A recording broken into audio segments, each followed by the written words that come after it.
신명기를 읽으면서 내내 무겁고 부담스러운 것이 하나님의 규례와 법도 이야기입니다.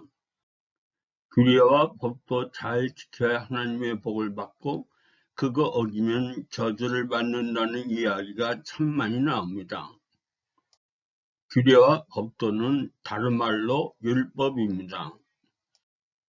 신명기 30장 10절까지의 이야기는 거의 그러한 어두운 분위기의 이야기입니다. 하나님의 규례와 법도 지키는 것이 말처럼 그렇게 쉬운 것 같지 않기 때문입니다. 그런데 갑자기 신명기 30장 11절부터 분위기가 바뀝니다. 신명기 30장 11절에서 13절까지입니다.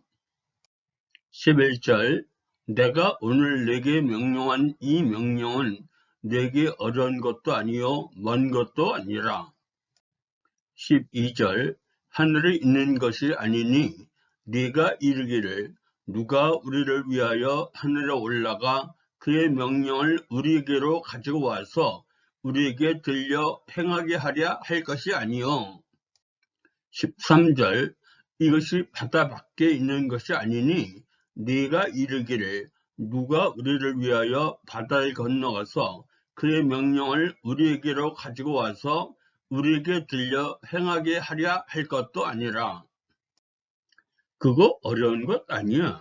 하늘에 올라가서 하나님의 규례와 법도 갖고 오는 어려운 일도 아니고 바다에 가서 하나님의 규례와 법도 갖고 오는 것도 아니야. 그리고는 14절에서 그거 네 가까이에 네 입술에 있는 거고 네 마음에 있는 거야. 말로 하면 되고 마음만 그렇게 먹으면 된다는 너무나 쉬운 거라는 의미입니다. 다른 말로 하면 말로 하고 마음만 먹으면 되는 것이고 능력이 없어서 못하는 일은 아니라는 것입니다. 이것이 무슨 말이며 왜 갑자기 논조가 바뀌었을까요?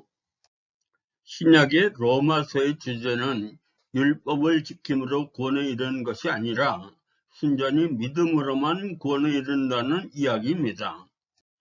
위의 신명기의 분위기 반전은 바로 이 이야기입니다. 로마서 10장 6, 7절에 이러한 말씀이 있습니다. 6절 믿음으로 말미암는 의인은 이같이 말하되 네 마음에 누가 하늘에 올라가겠느냐 하지 말라 하니 올라가겠느냐 함은 그리스도를 모셔내리는 것이요 7절 혹은 누가 무저갱에 내려가겠느냐 하지 말라 하니 내려가겠느냐 함은 그리스도를 죽은 자 가운데서 모셔 올리려는 것이라. 믿음에 의해서 생기는 의인은 하늘에 올라가서 그리스도를 모셔내리는 것과 무저갱에 내려가서 그리스도를 모셔 올리는 것과 같지 않다는 의미인데 무슨 의미인지 금방 이해가 되시나요? 앞뒤 문맥상 이해는 될 것도 같은데 그리스도 이야기와 얼핏 연결이 안 돼 보이는 구절입니다. 지금 사도 바울의 이 말은 그대로 신명기 30장 11절에서 13절까지를 인용한 것입니다. 그리고 신명기 30장 14절의 이야기를 그대로 로마서 10장 8절에서 사도 바울이 이야기한 것입니다. 8절 말씀이 네게 가까워 네 입에 있으며 네 마음에 있다 하였으니 곧 우리가 전파하는 믿음의 말씀이라. 신명기와 로마서의 구절들을 합쳐서 요약하면 하나님의 규례와 법도 잘 지키는 것이 바로 그리스도를 마음으로 믿고 입으로 시인하는 거야. 앞뒤 문맥과 같이 읽어보면 이 이야기입니다. 즉 그리스도를 마음으로 믿고 시인하면 규례와 법도 다 지킨 것으로 인정해 줄게. 하나님이 지금 이렇게 말씀하시는 것입니다. 로마서의 이 이야기의 결론이 바로 로마서 10장 10절입니다. 10절 사람이 마음으로 믿어 의에 이르고 입으로 시인하여 구원에 이르느니라. 천국에 가서 영생하려면 하나님의 규례와 법도 반드시 지켜야 되고 우리는 절대 그거 지킬 수 없습니다. 인간의 기준으로는 어렵긴 하지만 불가능한 것은 아닌 것처럼 보이지만 하나님의 기준으로는 인간이 지키는 것이 불가능합니다. 그래서 예수님이 우리 대신 지켜주신 것입니다. 그것을 위하여 하나님이 직접 인간의 몸으로 인간세계에 오신 분이 바로 예수님입니다. 이것을 요약해서 한 구절로 말씀하신 것이 마태복음 5장 17절 말씀의 의미입니다. 예수님이 오신 것은 율법을 폐하러 오신 것이 아니라 우리를 위하여 율법을 완성시키러 오신 것입니다. 그래서 어려운 것을, 아니 불가능한 것을 아주 쉬운 것으로 바꾸어 주신 것입니다.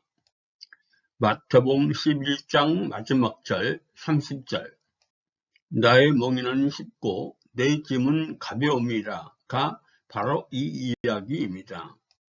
우리가 해야 할 일은 누구든지 할 수 있는 예수님을 마음으로 입술로 시인하기만 하면 되는 아주 쉬운 일입니다.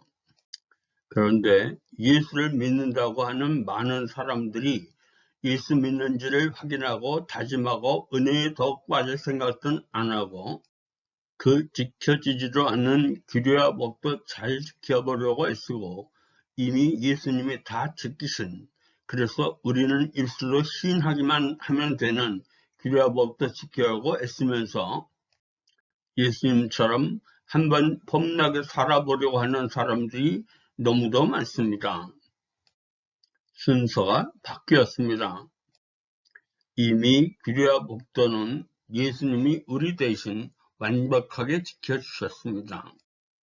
규례와 법도 잘 지킨다고 예수 잘 믿는 것 아닙니다.